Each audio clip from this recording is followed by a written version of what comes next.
이부 예배에 참여하신 여러 모든 분께 하나님의 크신 은혜가 함께 하시기를 축복합니다. 여러분은 행복한 분이십니다. 행복한데 얼굴이 행복해 보이지 않는 분들도 계신 것 같아요. 환하게. 여러분에게는 여러분들을 인도하시는 하나님의 은혜가 함께 하시고 또 함께 찬양하고 함께 기도하고 예배하는 우리 믿음의 영적인 가족이 함께 있기 때문에 그렇습니다. 이 세상을 홀로 살아갈 수는 없습니다. 인생에 제일 불쌍한 사람은 홀로 외롭게 살아가는 분들이죠. 하나님께서 아담을 지으시고 혼자 있을 때에 하나님께서 이렇게 말씀하셨습니다. 여호와 하나님이 이르시되 사람이 혼자 사는 것이 좋지 아니하니 내가 그를 위하여 돕는 배필을 지으리라 하시니라. 혼자 사는 것이 좋지 않다고 말씀하고 있습니다. 이 구절은 인류 역사에서 가정이 어떻게 시작되었는지를 알게 하는 매우 중요한 자료가 되기도 합니다. 하나님께서는 사람이 혼자 지내는 것이 좋지 않다고 말씀하시면서 하나님의 뜻에 따라 부부를 중심으로 해서 한 가정이 이루어지게 되었고 또 가정들이 서로 도우면서 살게 되는 사회가 구성되게 된 것입니다. 어제는 우리 허정섭 지사님 둘째 따님 예은이가 하나님의 뜻에 따라 결혼식을 올렸습니다. 주님의 은총과 사랑이 늘 함께하는 복된 가정이 되시기를 축복합니다. 지금 아마 신혼여행 갔겠죠? 함께하는 것이 참 귀합니다. 여러분들 모두 누군가와 더불어 살아가고 있을 것입니다. 함께 예배드리는 영적인 가족이 있고 집에 가면은 육신의 가족이 있고 사회에 나가면 그곳에서 도움을 주고받고 살아가는 친구도 있고 또 직장 동료, 이웃 등이 있습니다. 모두 서로 희로애락을 나누며 도움을 주고받는 매우 소중한 관계를 가지고 있는 사람들입니다. 그러나 모든 관계는 매우 소중하지만은 늘 좋은 관계로서 맺어지는 것은 아닙니다. 서로의 관계가 틀어질 때도 있죠. 성경은 관계가 잘못되었을 때 나쁜 결과에 대해서도 적나라하게 우리에게 말하고 있습니다. 아담과 하와가 부부가 되어 가인과 아벨을 낳게 되었을 때에 가인과 아벨은 형제입니다. 그런데도 불구하고 질투심과 분노로 말미암아 가인은 아벨을 돌로 쳐 죽이는 그런 엄청난 일이 벌어지게 되었고 가인은 인류의 최초의 살인자가 된 것입니다. 이삭의 아들 야곱과에서는 쌍둥이입니다. 한 어머니의 배에서 자라서 얼마나 참 서로 간에 굉장히 끈끈한 정을 가지고 태어났겠습니까? 그럼에도 불구하고 에서와 야곱은 문제가 있었습니다. 야곱은 에서의 낯을 피해서 멀리 도망가는 신세가 되었고 20년 동안이나 삼촌 라반의 집에서 망명생활을 해야만 했습니다. 요셉의 일생도 만만치 않죠. 형들의 미움을 받아서 12형제 중에서 11째뿐 아들이죠. 그런데 형들의 미움을 받아서 노예로 팔려가고 파란만장한 세월을 보내게 됩니다. 좋은 관계를 유지하며 평화롭게 살아가는 것이 그렇게 쉽지 않다는 것을 성경은 예로 보여주고 있습니다. 자라온 환경이 다르고 성격이 다르고 가치를 판단하는 기준이 서로 다른 남녀가 만나서 부부가 되어 일생을 해로한다는 것은 결코 쉽지 않습니다. 요즘 젊은이들은 그럴 바에는 아예 결혼 안 하고 결혼해서 티격태격 싸우다가 이혼하고 그렇게 하는 사람이 많이 그냥 혼자 사는 것이 좋겠다. 라고 생각해서 혼자 살아가는 젊은이들도 많습니다. 그러나 혼자 산다고 문제가 해결되는 것은 아니죠. 철학자 소크라테스가 이렇게 말했습니다. 결혼하여 보라, 당신은 후회할 것이다. 그러면 결혼하지 말아보라, 당신은 더욱 후회할 것이다. 참 묘한 말씀을 했어요. 어차피 후회할 일이라고 하면은 그래도 결혼해보고 후회하는 것이 낫지 않겠나? 그런 뜻으로 말한 것 같이 생각이 듭니다. 사실 소크라테스는 세계적인 악처로 소문난 아내와 같이 살고 있었죠. 그 악처와 같이 살아가는 것도 그래도 결혼 안 하는 것보다 낫겠다라고 생각해서 말한 것 같습니다. 여러분 주위에는 완벽하지는 않지만 행복하게 살아가는 가정도 많이 있습니다. 그 중에는 도저히 함께 살아갈 수 없는 사람들도 많이 있습니다. 참 힘들게 하는 사람들도 많이 있습니다. 그러나 먼저 벽을 쌓기 전에 너는 나와 안 돼, 이렇게 말하기 전에 더불어 살아갈 수 있는 방법을 모색해야 합니다. 성경은 모든 그리스도인들에게 더불어 살아가는 법을 가르쳐 주고 있습니다. 매우 중요한 가르침입니다. 오늘 보면 여러분들 읽은 에베소 5장 1절과 2절 말씀 다시 한번 읽어보겠습니다. 그러므로 시작. 그러므로 사랑을 받는 자녀같이 너희는 하나님을 본받는 자녀가 되고 그리스도께서 너희를 사랑하신 것 같이 너희도 사랑 가운데 행하라. 그는 우리를 위하여 자신을 버리사 향기로운 제물과 희생 제물로 하나님께 드리셨느니라. 여러분을 향하여 권면합니다. 사랑을 받는 자녀같이 너희도 하나님을 본받는 자녀가 되고. 여러분이 누굽니까? 사랑을 받는 자녀입니다. 누구로부터 사랑을 받습니까? 하나님께로부터 사랑을 받는 자녀들입니다. 하나님께서 우리를 사랑하신 그 크신 사랑을 우리가 본받아서 우리도 사랑 가운데 행하라. 여러분이 잘 알다시피 하나님은 어떤 분이십니까? 사랑이 한이 없으신 분이십니다. 절대적인 사랑을 가지고 계시는 분이십니다. 주고받는 사랑이 아니라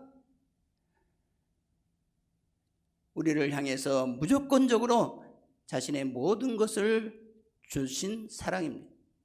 우리가 하나님을 사랑해서 하나님이 우리를 사랑한 것이 아니라, 우리가 하나님에게 잘해서 하나님께서 우리를 돌보신 것이 아니라, 우리가 하나님을 외면하고 있을 때, 우리가 죄인으로 있을 때 하나님은 우리를 위하여 독생성자 예수 그리스도를 우리를 위해 보내주셨다고 말씀하고 있습니다. 이제는 우리를 향한 하나님의 사랑이 어떻게 우리에게 나타났는지를 잘 가르쳐주고 있습니다. 그리스도께서 너희를 사랑하신 것 같이 너희도 사랑 가운데 거하라. 그는 우리를 위하여 자신을 버리사 향기로운 제물과 희생 제물로 하나님께 드리셨느니라. 보이지 않는 하나님께서는 우리와 같은 육신의 몸을 입으시고 이 세상에 오셔서 자신의 사랑을 우리에게 나타내셨습니다. 이 세상에 육신의 몸을 입으시고 오신 하나님을 우리는 예수님이라고 부릅니다.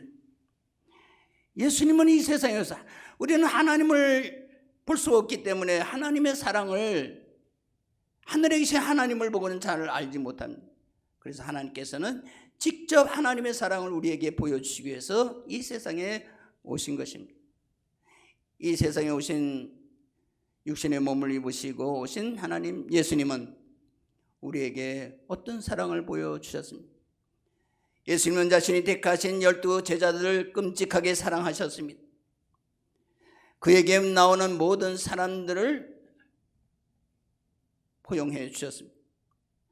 모든 병든 자를 치료하여 주셨고 가난한 자들을 돌보며 친구가 되어 주셨습니다. 죄인들을 가까이 오는 것을 용납하셨고 어린아이들을 품에 안아 주셨습니다. 제자들의 발을 씻어주셨고 제자들이 잘못했을 때에 너그러운 마음으로 제자들을 용납해 주셨습니다. 무엇보다 우리의 모든 죄를 짊어지시고 죄 없으신 예수님께서 가장 극렬하게 처형되어야 할 죄수들이 달리는 십자가에 못 맞춰 우리를 위해서 희생제물이 되셨다고 말씀합니다. 그러므로 그런 말미암아 우리가 하나님께 나아가는 계기가 되었고 하나님의 자녀가 되었습니다. 우리는 이 하나님의 놀라우신 사랑을 찬양할 수밖에 없고 성경은 우리가 하나님을 찬송할 수밖에 없는 이유를 성경에서 우리에게 말씀하고 있습니다. 에베소서 5장 1장 3절과 3절 4절 5절 6절 한번 읽어보겠습니다. 같이 찬송하리로다. 시작. 찬송하리로다. 하나님 곧 우리 주 예수 그리스도의 아버지께서 그리스도 안에서 하늘에 속한 모든 신령한 복을 우리에게 주시되 곧 창세전에 그리스도 안에서 우리를 택하사 우리로 사랑 안에서 그 앞에 거룩하고 흠이 없게 하시려고 그 기쁘신 뜻대로 우리를 예정하사 예수 그리스도로 말미암아 자기의 아들들이 되게 하셨으니 이는 그가 사랑하시는 자 안에서 우리에게 거저 주시는 바 그의 은혜의 영광을 찬송하게 하려는 것이라. 하늘에 속한 모든 신령한 복을 우리에게 주셨다고 말씀을 하고 있습니다. 하나님의 기쁘신 뜻대로 우리를 예정하사 그리스도 예수 안에서 자기의 아들들, 딸들이 되게 하셨다고 말씀을 하고 있습니다. 이제 우리는 하나님의 뜻 안에서 우리는 이 세상에서 고아와 같이 살지 아니하고 풀과 같이 꽃과 같이 있다가 쓰러지는 인생이 아니라 하나님의 은혜 안에서 하나님의 자녀로서의 영광을 가지고 살아가는 영광스러운 몸이 된 것입니다. 여러분들 한 분 한 분들은 하나님의 자녀로서의 영광과 권세를 가지고 있습니다. 우리는 우리 자신이 당당해야 될 필요가 있습니다. 어떤 사람은 내가 돈이 없다고, 내가 병들고 약했다고 아무것도 아닌 것처럼 생각하는 분들도 많이 있습니다. 이거는 믿음의 자세가 아닙니다.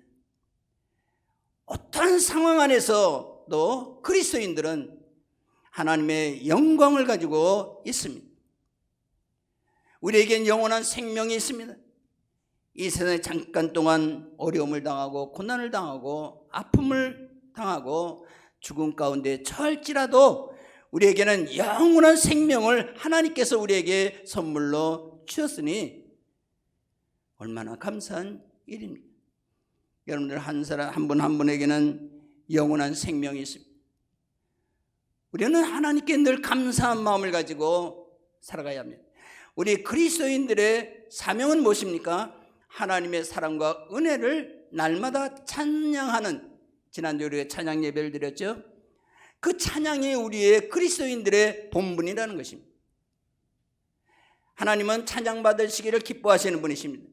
모든 자연 만물도 하나님의 영광을 찬송한다고 시편 기자는 말하고 있습니다. 하나님의 형상을 따라 존재하는 우리 인간이야말로 가장 하나님을 영광스럽게 하는 존재가 되어야 되고 날마다 하나님을 찬양하는 삶을 살아야 됩니다. 그래서 우리는 찬양하는 것이 아니겠습니까? 찬송가 304장은 이렇게 찬양합니다. 그 크신 하나님의 사랑 말로다 형용 못한, 그 크신 하나님의 사랑 말로다 형용 못하네.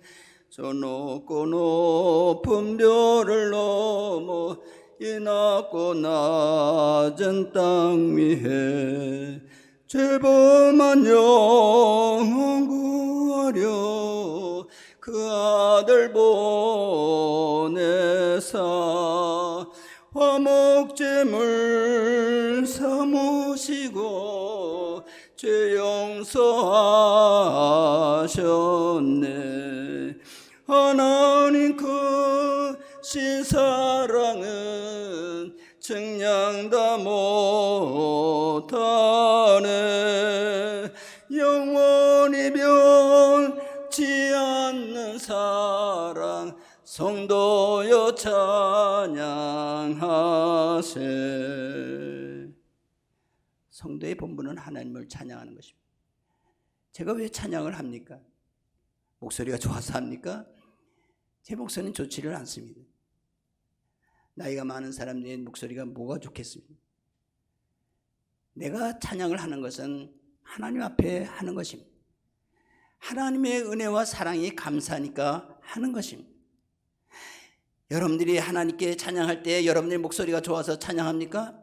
아니잖아요. 하나님의 사랑이 너무나도 귀하고 크기 때문에 우리는 날마다 노래하는 것입니다. 우리의 목소리가 비록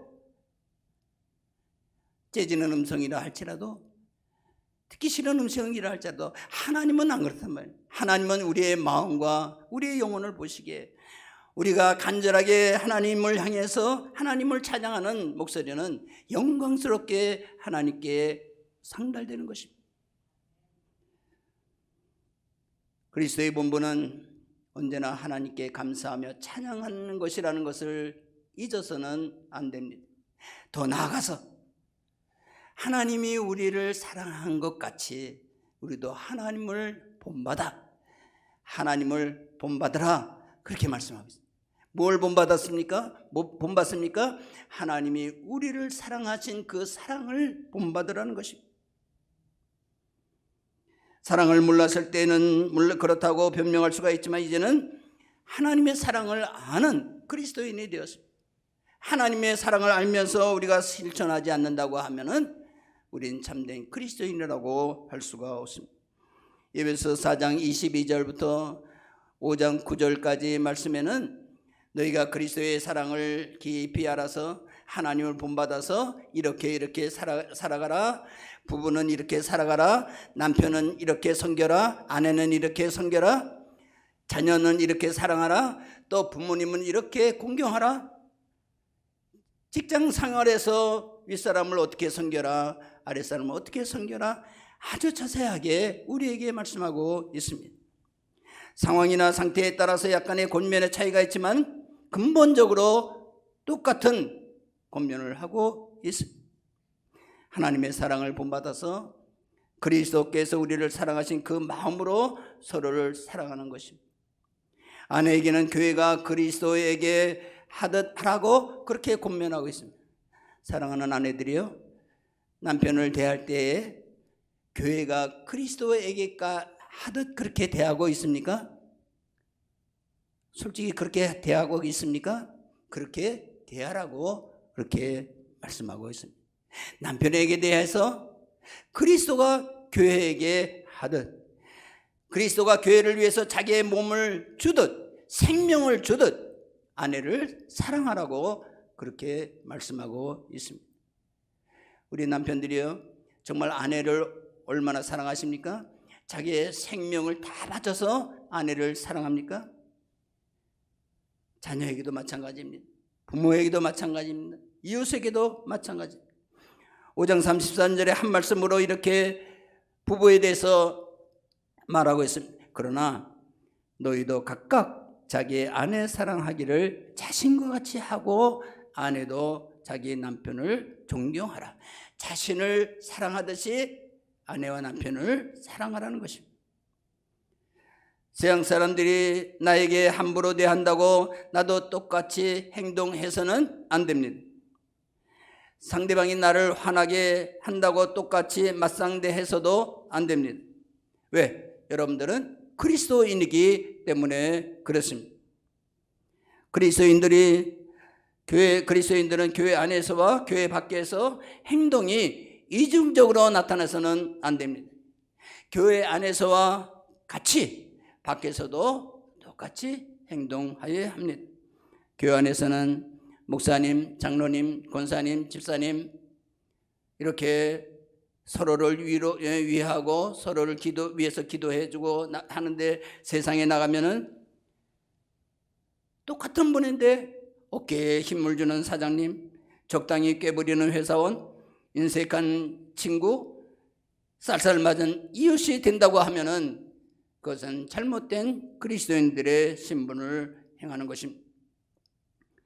외식하는 바리새인처럼 되어서는 안 된다는 것입니다. 그리스도인들은 언제나 진실하여야 합니다. 겸손하여야 합니다. 모든 사람들을 사랑으로 대하여야 합니다. 나와 신념이 다르더라도, 이념이 다르더라도, 딴 생각을 하고 있더라도 세상 사람들이 다 똑같은 생각을 할 수가 없습니다. 다 사람마다 생각의 차이가 있습니다. 나와 다른 신념을 가진 사람이라고 해도 그 사람의 생각을 존중할 줄 아는 그런 사람이 되어야 돼요. 그것이 민주주의 국가의 시민이 아니겠습니까? 민주주의가 어디서 생겨났습니까? 성경을 근거로 민주주의가 발달하게 된 것입니다. 하나님도 우리의 생각을 존중해 주시는 분이십니다. 하나님 마음대로 우리를 좌지우지하지 않습니다. 우리가 스스로 하나님을 공경하도록 그렇게 하나님께서는 우리의 마음을 중요시 여기고 있는 것을 볼 수 있습니다. 우리는 다른 사람들의 생각이 다르다고 비판하고, 우리는 다른 사람의 신앙이 나와 다르다고 해도 우리는 그 사람을 사랑하고 존중할 줄 아는 마음을 가지고 있어야 한다는 것입니다. 종교가 여러 가지가 있다는 것이 아닙니다. 다른 종교를 인정한다는 것이 아닙니다. 종교는 하나입니다. 이 세상에 살아계신 분은 신은 하나입니다. 그러나 잘못된 신앙을 가지고 있어도 그 사람이 영혼을 불쌍히 여기고 그 사람이 하나님께로 나올 수 있도록 그의 마음을 사로잡는 것은 사랑밖에 없다는 것입니다. 손영은 목사님이 사랑의 삶을 그린 사랑의 삶을 그린 사랑의 원자탄이라는 책을 여러분들이 다 읽어보신 분들도 많이 계실 것입니다. 우리 교회에서도 우리 손영은 목사님 그 기념관에 방문해서 또 서로 간의 은혜를 나누고 또 추모를 한 그런 기억도 있습니다. 참 대단한 목사님이십니다. 목사님은 사명을 받은 후에 평생에 나환자를 돌보는 일을 하셨습니다. 나환자는 정말 요새는 많이 없지만은 옛날에 나환자는 무서운 병이죠.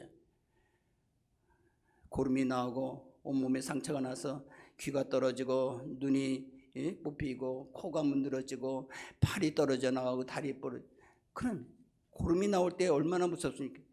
다른 사람들 근처에도 가지 못하게 합니다. 성경에서도 보면 나환자는 멀리 동굴에서 따로 살아야 되습니다. 같이 가까이 가지 않습니다. 그런데 이 목사님은 나환자 촌에 들어서 나환자들이 있는 곳에서 목회 사역을 하는데 그들과 가까이 하기 위해서 사랑을 전적으로 베푸는데 그들의 고름을 입으로 짜냈다는 얘기가 일화가 유명하지 않습니까? 부부도 할 수 없는 사랑을 그들에게 베푼 것입니다. 여수 순천 반란 사건 때에 반란군에게 두 아들이 끌려가서 기독교인이라는 사실 하나만으로 또 목사의 아들이라는 것 때문에 총살을 당했습니다. 여수 순천 반란 사건이 진압된 후에 아들을 살해한 안재선이 체포가 됩니다. 사람들이 그를 체포해서 그를 처형하려고 할 때에 손영은 목사님이 그것을 끄고 말립니다. 그가 죽게 되면 내 아들의 죽음이 헛되게 만드는 것이다. 그래서 그를 석방하도록 합니다. 그리고 그들을 정말 아들같이 여기고 그를 또 공부를 시키고 신학을 하게 합니다. 나중에 전도사가 되죠. 이 사람이 전향을 하게 되고, 공산주의자들이 전향한다는 것 굉장히 어렵습니다.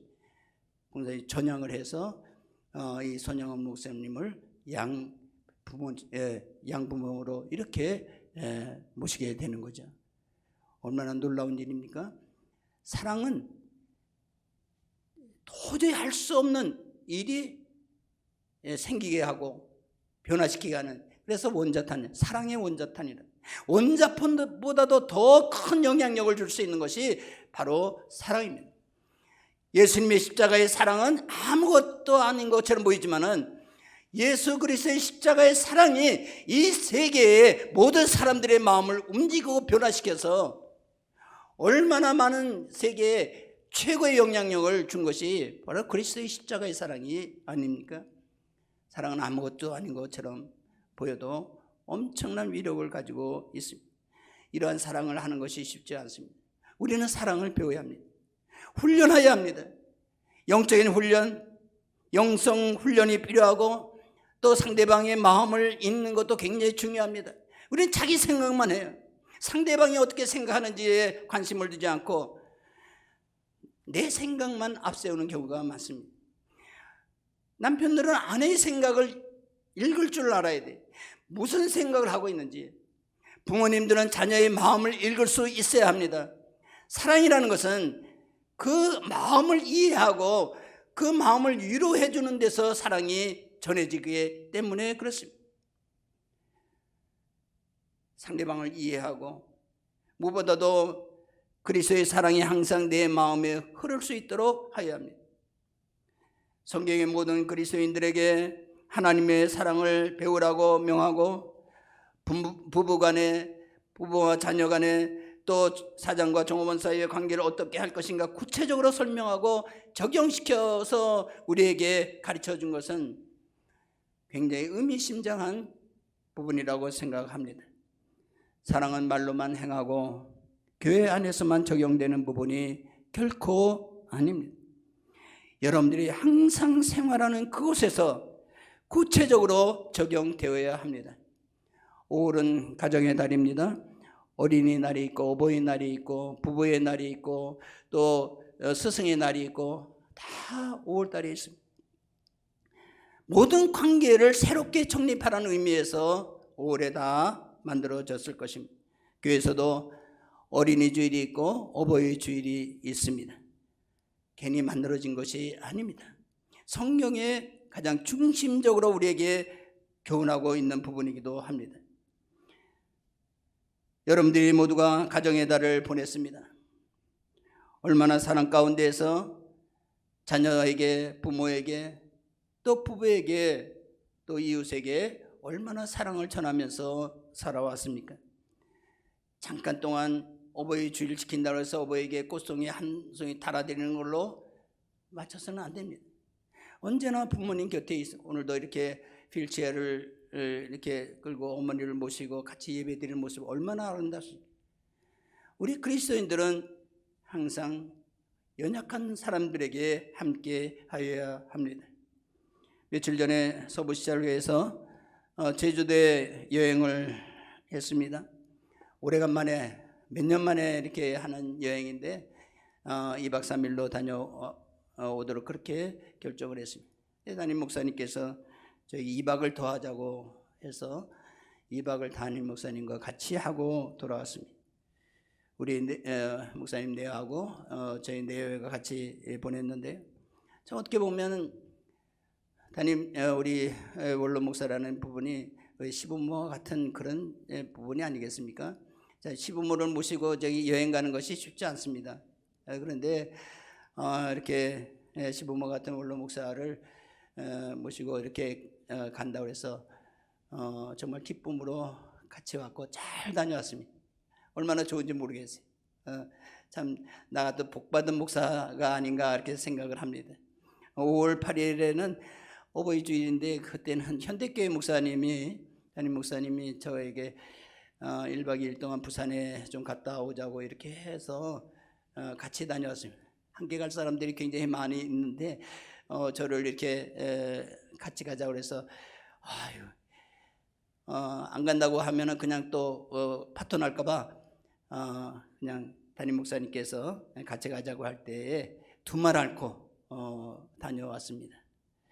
비록 인생의 황혼기에 있지만은 이렇게 쓸쓸하지 않게 세월을 보낼 수 있는 것은 이렇게 나를 위해서 함께 해주는 동역자가 있기 때문에 저는 여러분들의 사랑과 여러분들의 도움을 저는 잊지를 않습니다. 항상 저를 사랑하시고 저를 격려해 주시고 이렇게 보살펴주는 여러분들의 사랑과 은혜, 이것이 있기 때문에 지금까지 제가 이 자리에 설 수 있었고 여러분들에게 하나님의 사랑을 전할 수가 있게 된 것입니다.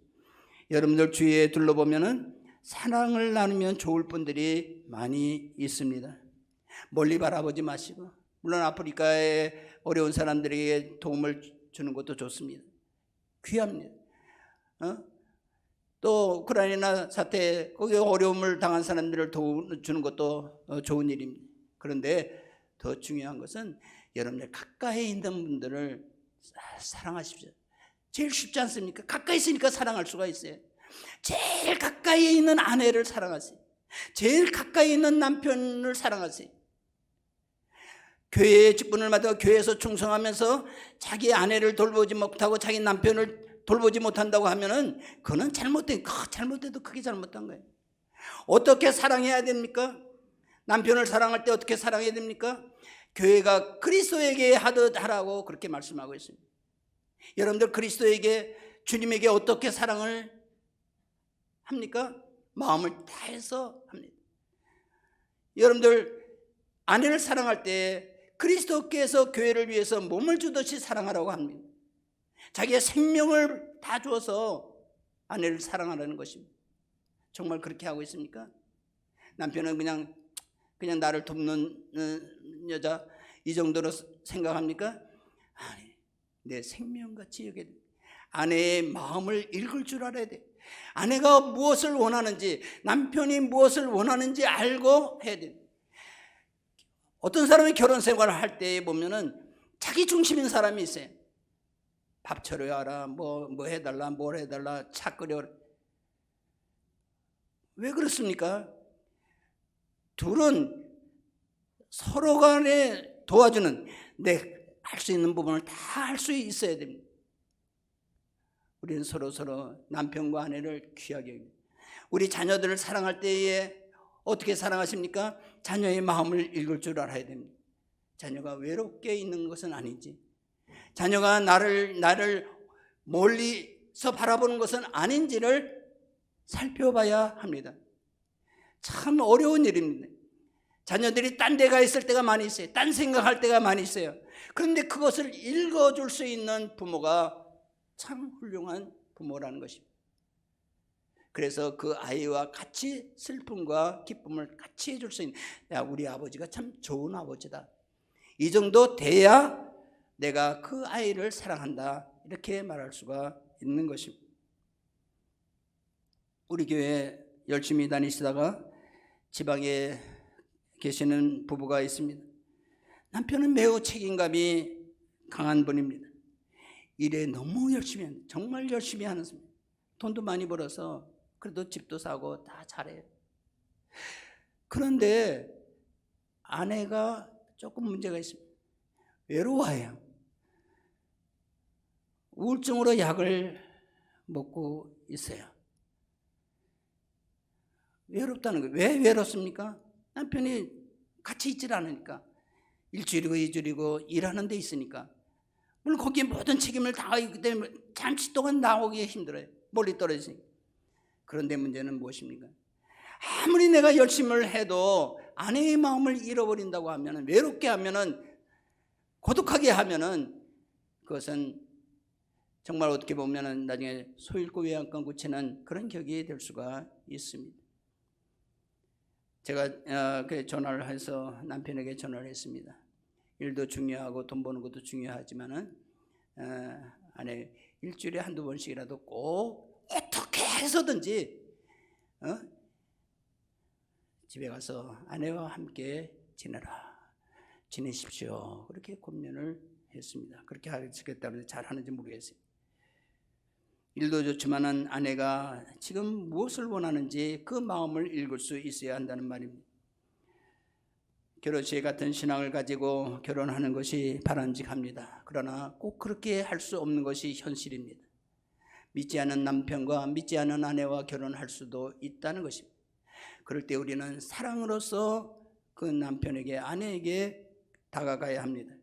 비록 믿지 아니하는 분이라 할지라도 하나님의 사랑으로 최선을 다하면 그의 영혼을 하나님께로 구원할 수 있다는 것입니다. 얼마나 큰 전도가 되겠습니까? 사랑하는 남편을, 아내를 전도할 수 있다고 하면 그것은 큰 영광스러운 일입니다. 바울은 고린도 교회에 보내는 편지에서 사랑하라고 말하면서 이렇게 말합니다. 아내 된 자여 내가 남편을 구원하는지 어찌할 수 있으며 남편 된 자여 내가 내 아내를 구원하는지 내 어찌할 수 있으리요. 힘든 일이지만은 그러나 그것은 할 수가 없는 일이라는 것입니다. 하나님께서 함께 하시면 사람의 마음을 움직여서 하나님께로 돌아오게 할 수 있는데, 그렇다고 하면은 남편도 구하고 남편의 영혼도 구하는 엄청난 일을 할 수가 있다는 것입니다. 선한 성도 여러분, 같이 사는 것이 참 좋습니다. 우리 김강자 권사님 지금 같이 사시니까 참 좋죠? 권사님, 지금 묵상 중이신 것. 그전에는 옛날에는 남편이 조금 멀리 계셨던 것 같아. 근데 지금은 남편이 너무 좋대. 그래. 나이가 많아서 이렇게 노인의 나이가 많아지면은 같이 있다는 것이 얼마나 귀한지 모릅니다. 서로 의지가 될 수가 있던. 우리가 아무래도 서로 다 다르지만 티격태격 싸울 수 있지만은, 그러나 우리가 기도하고 사랑으로 인내하면은 점점 더 좋은 관계가 될 수 있고, 여러분들 오늘 본문 말씀 사랑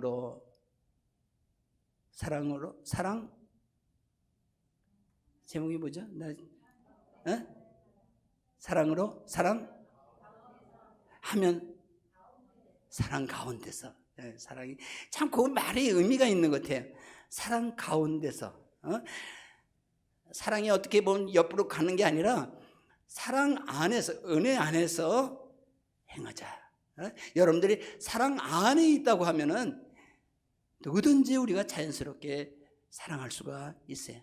아무쪼록 여러분들의 삶이 사랑 안에서, 참 부부가 서로 사랑하고, 가족이 먼저 사랑하고, 부모가 자녀를 사랑하고, 자녀가 부모에게 효도를 하고, 또 이웃에게도 그 사랑을 전할 때에 그 사랑이 여러분의 가정을 풍성하게 하고, 그 사랑이 이 사회를 풍성하게 하고. 여러분, 풍성한 건 돈이 있다고 풍성해지지 않습니다. 여러분들 돈 많은 사회가 됐다고 풍성해집니까? 절대 안 그렇습니까? 더 인색하고 더 이게 살벌해지는 세상도 우리가 보지 않습니까? 우리나라가 풍성해지려고 우리 그리스도인들이 좀 내가 다른 사람을 위해서 헌신하고 섬기는 삶이 돼야 돼요.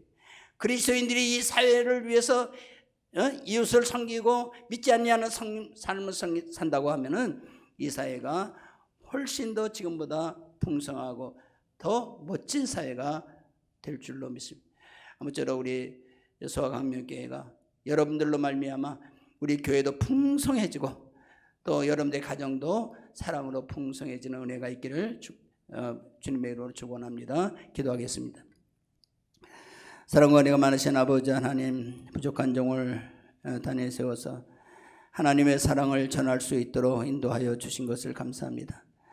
우리는 말할 수 없는 그 큰 은혜를 받고 살아가는 인생입니다. 우리는 불과 같이 꽃과 같이 쓰러져 없어지는 인생이 아니라 하나님의 영광과 하나님의 자녀의 영광을 가지고 살아가는, 그래서 이 세상을 떠난 후에는 영원한 생명을 가지고 영원한 천국에서 하나님을 찬양하는 귀한 인생인 것을 우리가 기억하고, 우리가 하나님께 받은 이 놀라우신 사랑을 우리 모든 사람들이 전하면서 아름다운 삶을 살아가는 저희들이 될 수 있도록 인도하여 주시옵소서. 감사드렸고 예수 그리스도의 이름으로 기도드리옵나이다.